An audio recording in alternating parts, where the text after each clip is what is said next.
first hymn will be Come into His Presence, and if you're able, I'll ask you to stand as we continue with service for today. Come into His presence. Let's sing together. Come into His presence with thanksgiving in your heart and give Him praise. And give Him praise. Come into His presence with thanksgiving in your heart. Your voices raise. Your voices raise. Give glory and honor and power unto Him. Jesus, the name above all names. Come into His presence with thanksgiving in your heart and give Him praise. And give Him praise. Come into His presence with thanksgiving in your heart. Your voices raise. Your voices raise. Give glory and honor and power unto Him. Jesus, the name above all names. Jesus, the name above all names. You are beautiful beyond description, too marvelous for words, too wonderful for comprehension, like nothing ever seen or heard. Who can grasp your infinite wisdom? Who can fathom the depth of your love? You are beautiful beyond description, majesty and above. And I stand in awe of you. I stand in awe of you. Holy God, to whom all peace is, I stand in awe of you.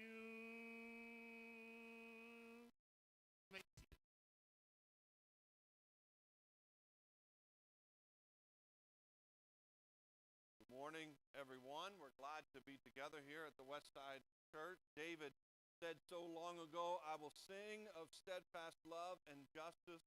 To you, O Lord, I will make music. And that is our purpose as we have gathered here today, is to offer unto God and His Son Jesus the sacrifice of praise, the fruit of our lips. We're glad that you have chosen to be with us.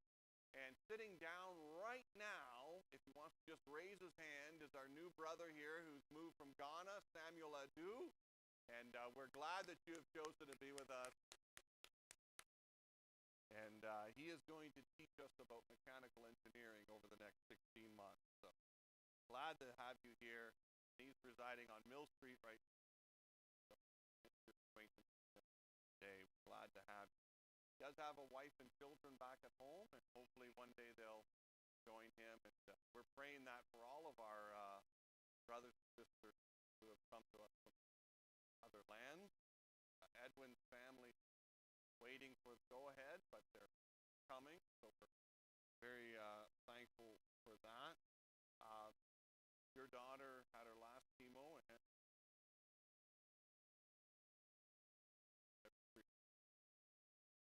our friend Tammy, who's been battling cancer for about 6 years, had bad news this past week. Trying to figure out what they're going to do. Keep Tammy Belonte and her family in our prayers. Ruben, your stepdad, mother.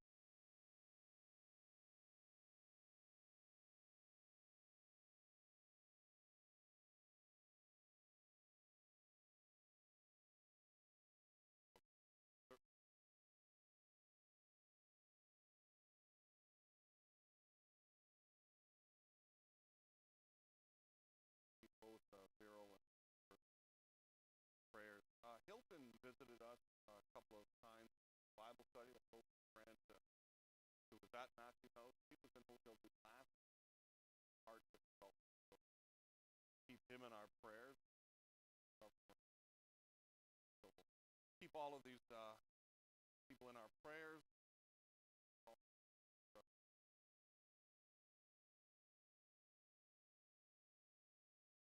I will leave.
Come thou found, come thou king, will be the following hymn.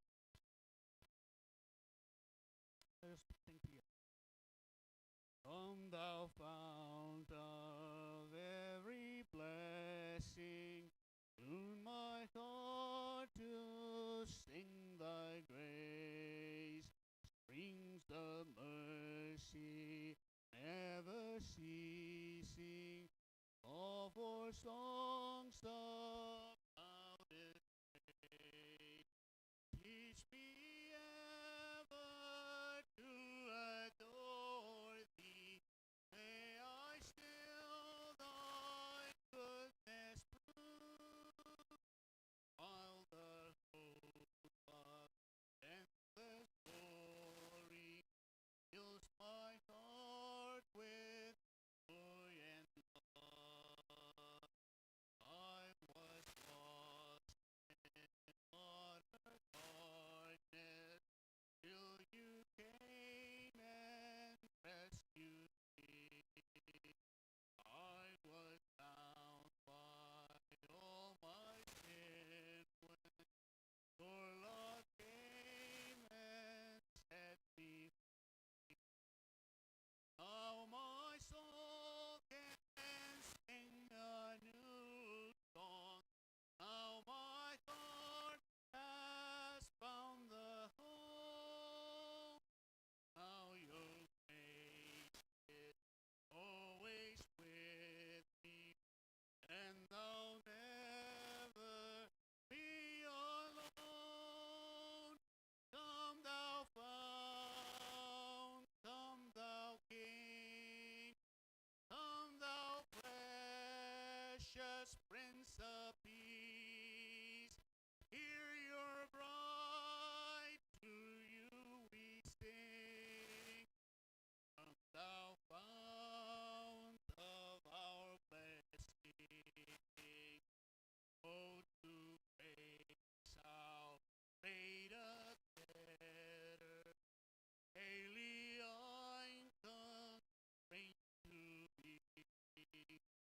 Let thy goodness like a fetter bind my wandering heart to thee. Never let me wander from thee. Never leave the God I love. Here's my heart, oh, take and seal it for the courts above.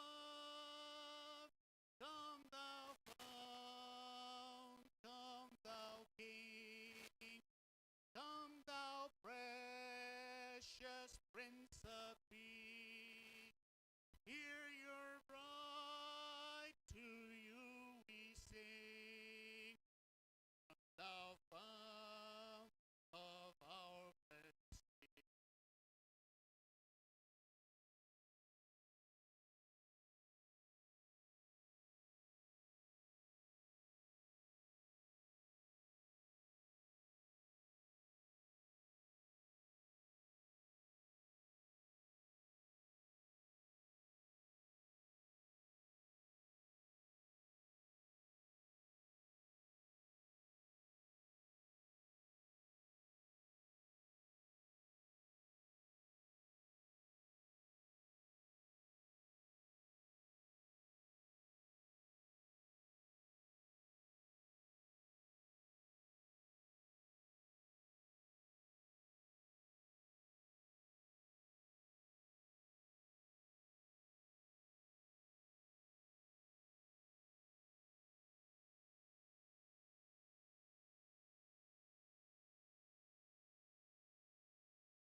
showed uh,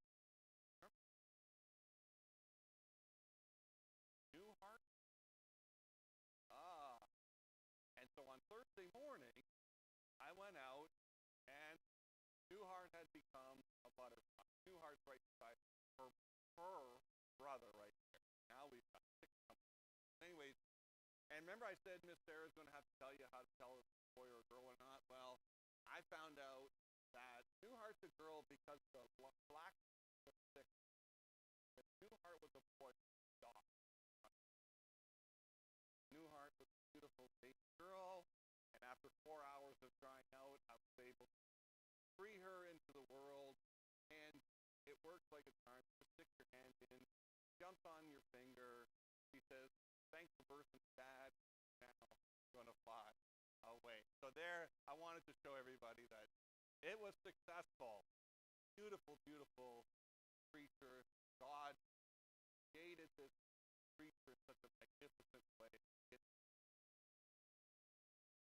We're going to sing a different song, though. Who's the king of the jungle? And we'll sing it twice just so because we have to do a little bit.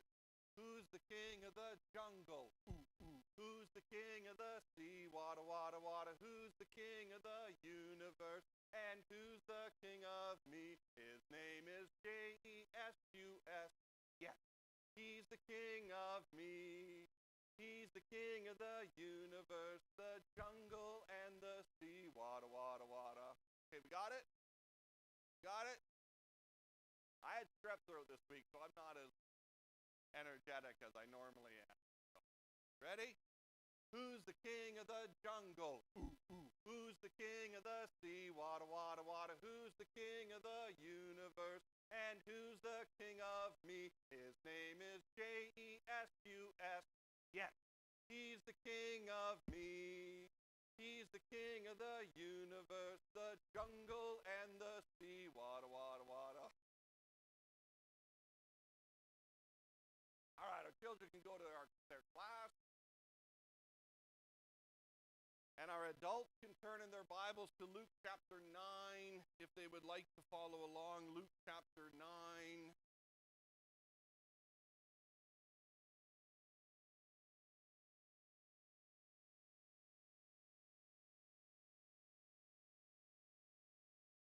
Some of us might know the musical band Lord Huron.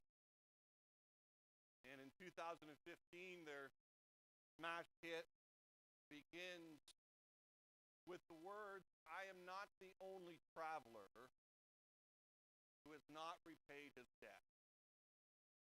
I want us to remember that line. I'm not the only traveler who has not repaid his debt. In Luke chapter 9, we enter the last 6 months of the life of Jesus before the cross.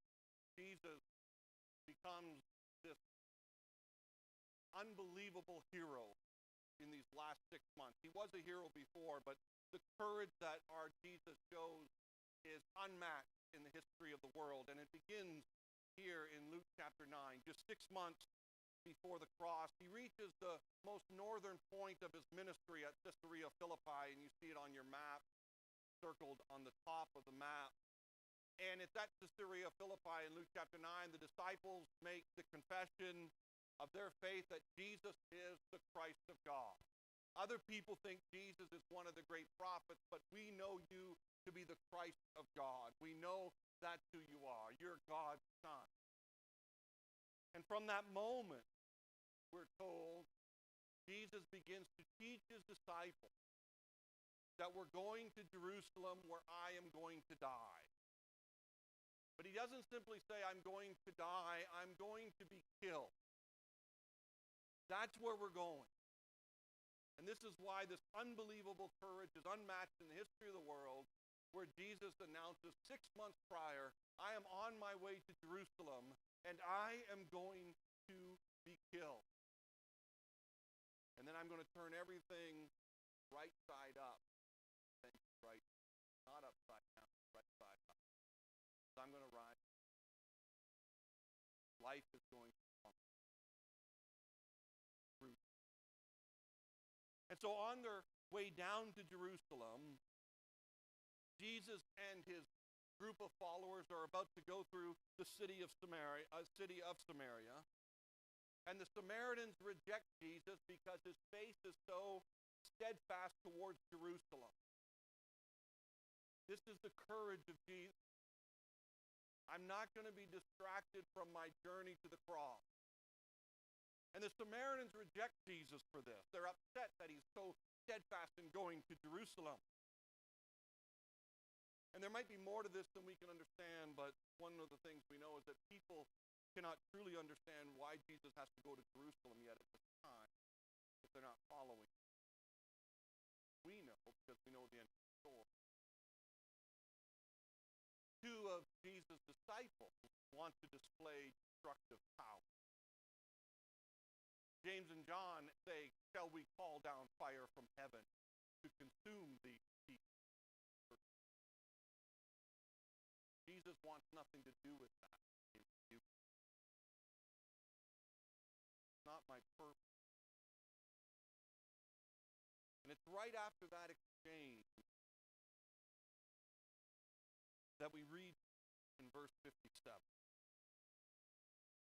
As they were going along the road, someone said to him, "I will follow you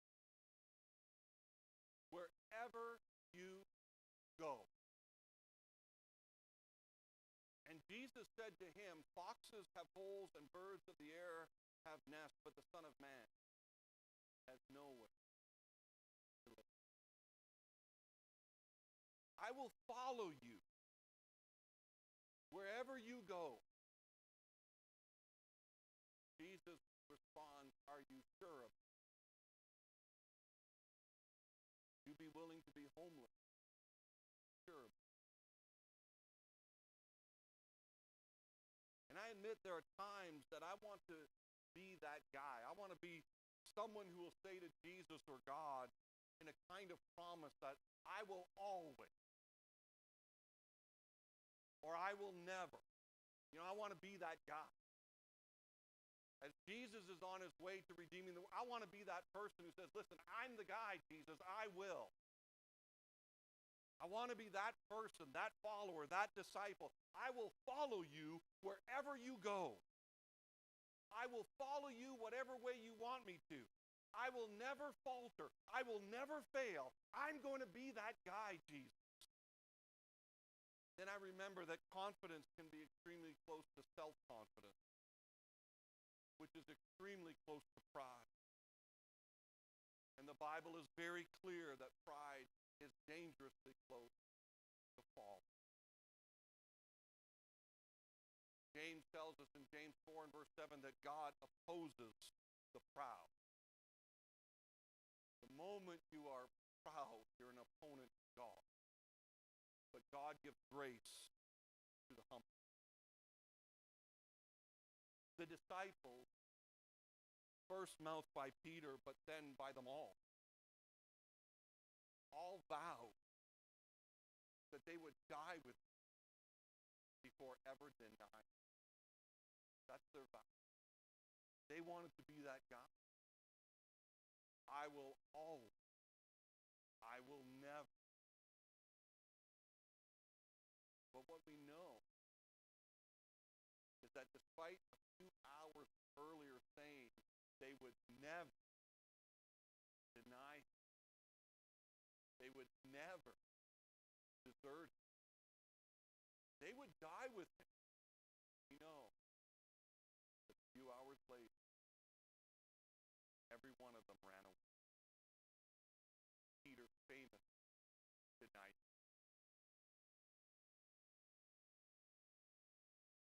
It's almost as if he was in church. He sang, "I'll put Jesus first in my life." And 2 hours later, he was at the courthouse. Said, "I don't even know." That's Peter. And so I admit, I want to be that person. I want to be that guy who says, "I will always, I will never." And so we pick up our story with Solomon last week, growing up in David's house. This, by the way, is an image of the temple Solomon would have built for God that we're going to look at today. Solomon grows up in David's house, and we left him off last week as a teenager. And he's already lived a life that has had its share of extreme actions that we looked at last week. And we remember when we look at Solomon's point of view growing up in David's house that people don't just pop up as adults. Only Adam and Eve popped up as adults. That most people have lived a life before we see them as adults. You know, even when you meet your mate, there's been a life lived, right? That there's a reason they are what they are. Sarah goes home to Sudbury and sees my dad and says, now I know. Or maybe more like a dad. But you get the drift. People are always coming from somewhere. Children don't become human when they're adults. They're human beings as children. They're not human becoming. They're human beings as children. And Solomon has a position in life as an adult that we might be tempted to be very envious of. Who wouldn't want the wealth? Who wouldn't want the wisdom? But his childhood had extreme trauma. We looked at that last week. Those events happened in front of his eyes. When Absalom had his brother Amnon killed, Solomon was in the room. You know, that's something, isn't it? 4 extremely violent deaths that are all related to his illustrious father, David. They were all related to that great king. He grew up with a mother who had to grieve an honorable husband's death and a newborn baby's death because his father lusted, slandered, and lied.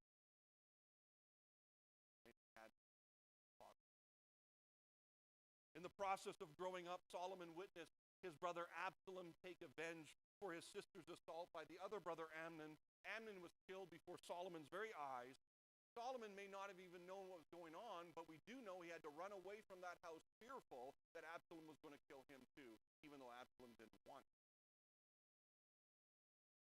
Absalom was only taking revenge for his sister because his father David used to do it. Shortly afterward, his brother Absalom was banished for 5 years. Another of David's mistakes. And he led a successful rebellion to a point where David and his household, which would include the young boy Solomon, had to run for fear of their life. Until Absalom himself was protected by David. Violent. And if you are Solomon, wouldn't you ask yourself these questions? Or maybe you would, is this what normal life is? That by the time I'm 14, 15 years old, there have been 4 violent deaths in our household? Is this what every family is like? Is this what being king means?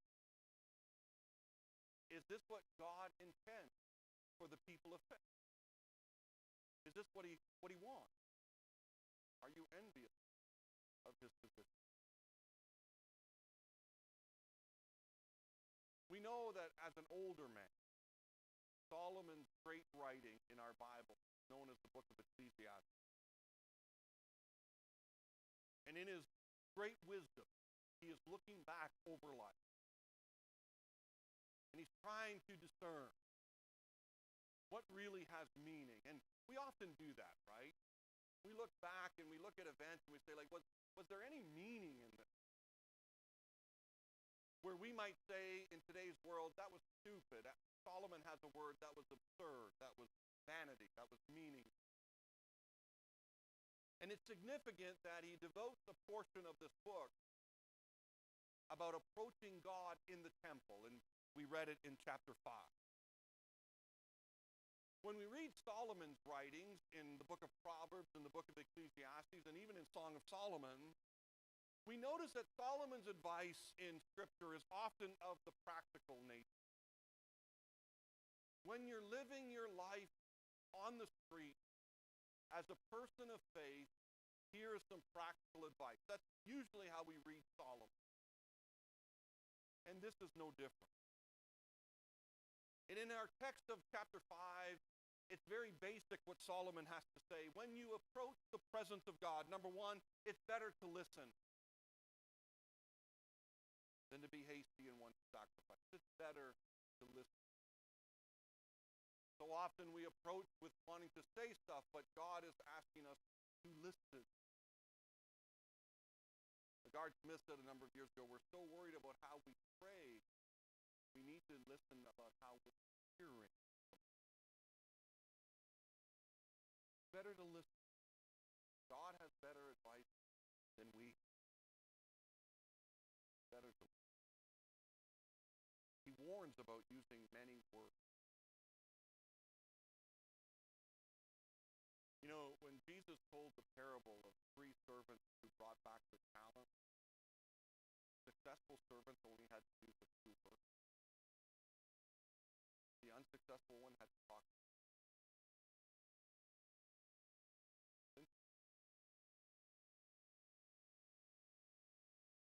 And the second thing he says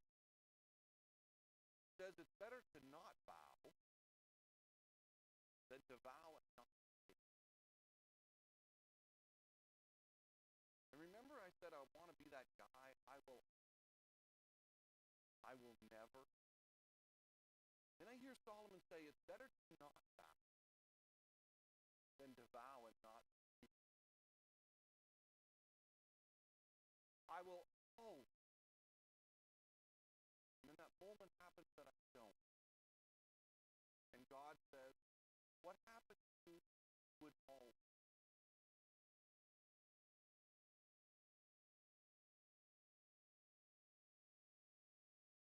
If I have to die with you, Jesus, I'll never deny you. And then Peter denies him 3 times.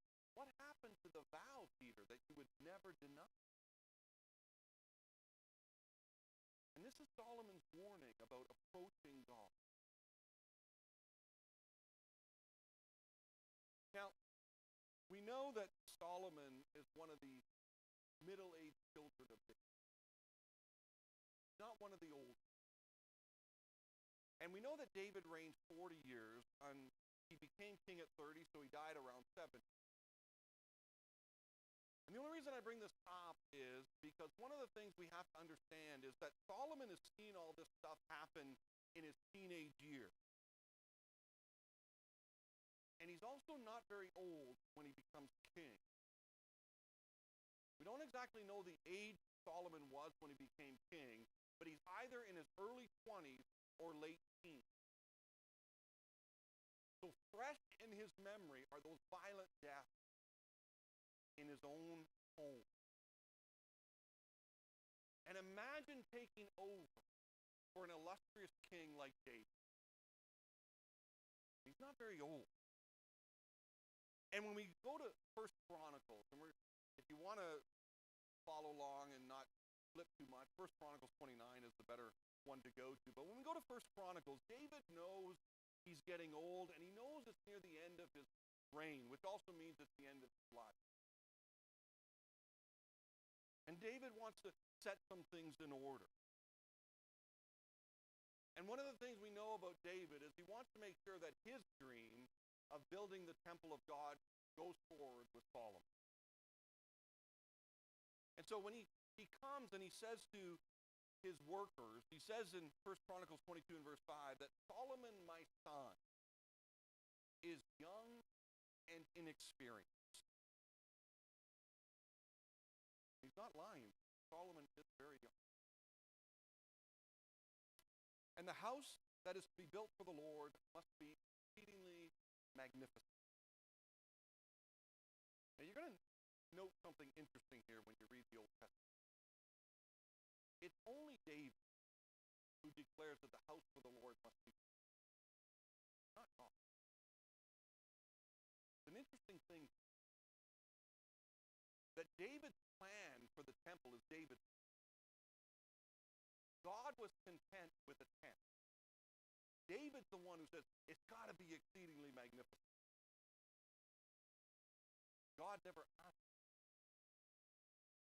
This is going to play a part when we think about Solomon and all his glory, and we've been comparing it with Jesus, who had no majesty, who had no beauty. We did not look at his face because it wasn't right. There's an interesting twist that happens, though, and David reminds the workers of this, and he reminds Solomon of this, that David wanted to build the temple, but God explicitly forbade David from building it. Why did he forbade David from building it? Because David was a man who shed blood. And God said, you will not build me a house.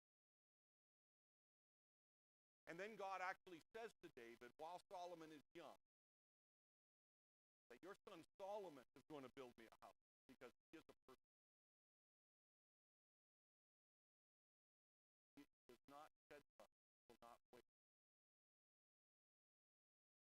David was a warrior for sure. He also shed innocence. Yet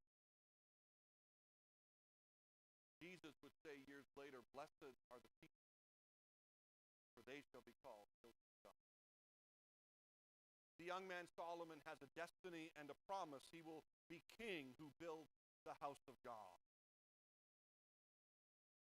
But interestingly, God was always present even without a house.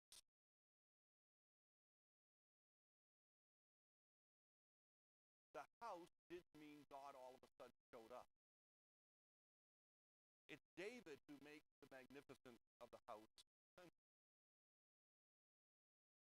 When we get to chapter 29 of 1 Chronicles, David makes Solomon king before passing away. And the old man David says something that's so moving today, or should be moving. When he says to God, who am I? And what is my people? That we should be able thus to offer willingly, for all things come from you. And of your own have we given. For we are strangers before you and sojourners. We are travelers. As all our fathers were, our days on the earth are like a shadow and there's no abiding. O Lord our God, all this abundance that we have provided for building you a house for your holy name comes from your hand and is all your own. And you listen to David here, these two great questions. Who am I? Who am I? That I should be welcomed into the presence of God. Who am I? That every gift I could give to God actually comes from God himself anyway.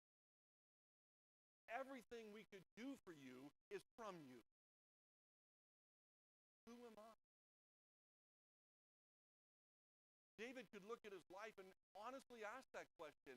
All the things I have done, who am I that I should be allowed to offer unto you? It's amazing, this grace that comes from God. Who am I? And who are we? That we should be welcomed. Everything we have comes from you. We are simply strangers and sojourners. We are travelers, and we have debt we cannot possibly pay. I'm not the only traveler who is not.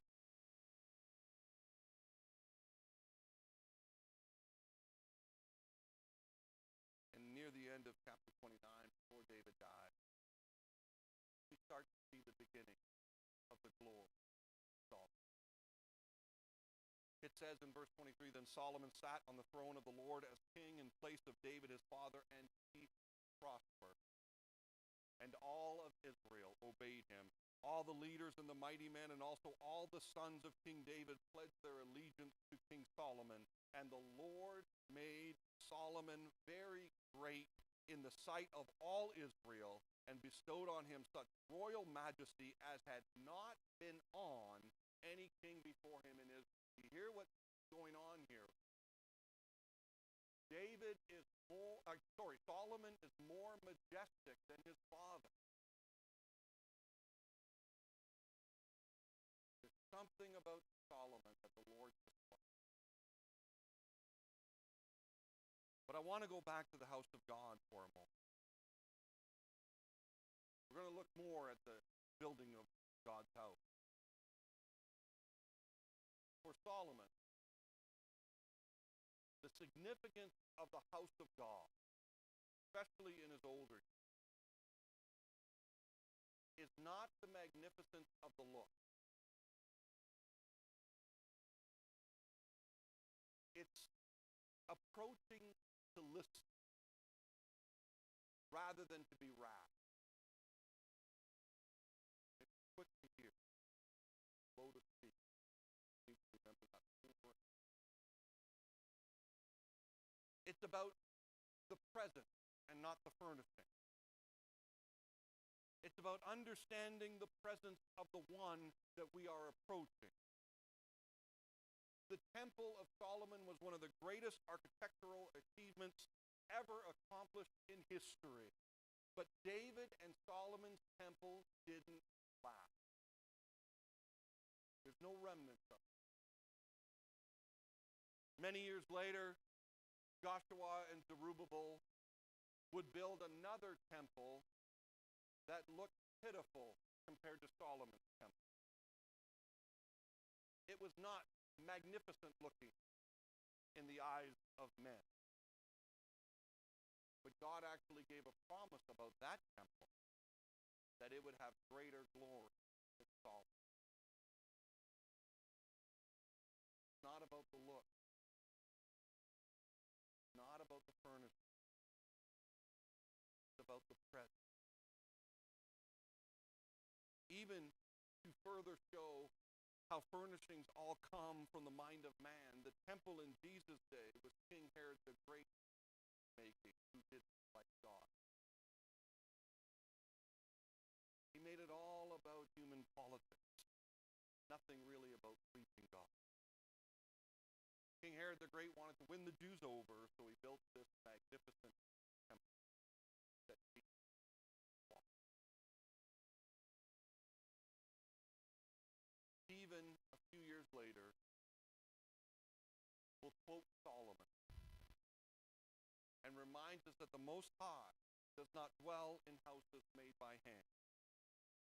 For the prophet says, "Heaven is my throne, and the earth is only my footstool. What kind of house will you build for me, says the Lord, or what is the place of my rest? Did not my hand make all things?" Stephen reminds you,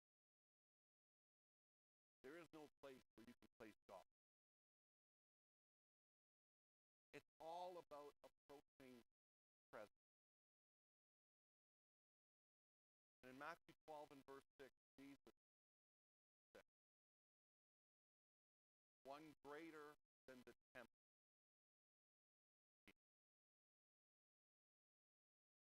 These words of Jesus, one greater than the temple is here. These words of Jesus should forever remind us that presence, not place, not human furnishing, presence is what is significant. Jesus, so unlike Solomon, who has no amazing architecture about him, no human glory about him, announces to the world that one greater than the temple is here. And to Jesus, in my relationship with him, I want to be the guy who does what even Peter could not. I want to back up my words of promise that I will always or I will never. But in reality, it is in the presence of Jesus that I must be more like the tax collector in Luke who said, "Be merciful to me, a failure, a sinner, one who does not always back up his promises. Be merciful to me." And Jesus gives us the only vow that is ever worthwhile. When I listen, I hear the one who is greater than the temple say, "I will always be with you. I will always be enough for you. I will always come to you. I will always be there for you." One greater than the temple, invites us into his presence all places, everywhere. And his vow is the only one that fits. I will be with you. Never fail. I'll never fall. And instead of me being that guy,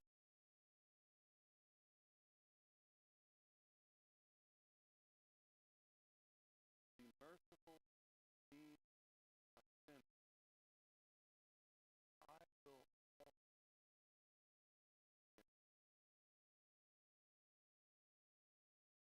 He always did to make him better.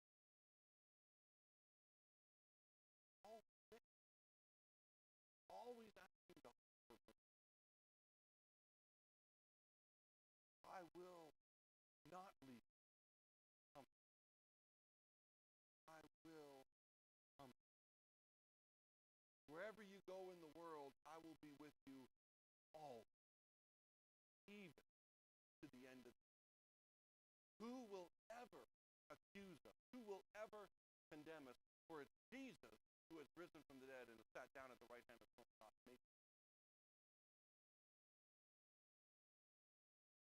There's times I said, never do this. There's times I said, I won't.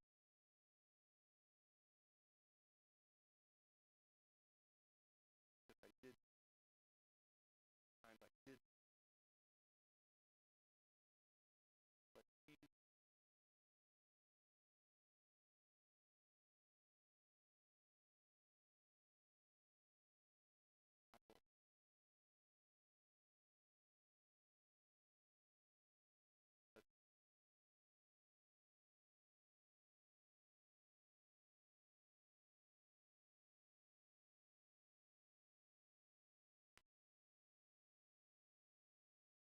sorry.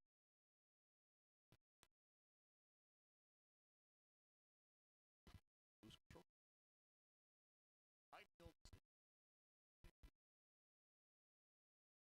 Hide me, O my Savior, hide me in that holy place, resting there beneath thy glory. Oh, let me see thy face. Hide me, oh blessed Savior, guide me. Oh Savior, keep me safely, O Lord, with thee. Hide me from storm is raging, for life's troubles deep, like a dove an ocean billows. Oh, let me fly to thee. Hide me, hide me, oh blessed Savior, guide me. Oh Savior, keep me safely, O Lord, with thee. Hide me when my heart is breaking, with this weight of woe. When in tears I seek the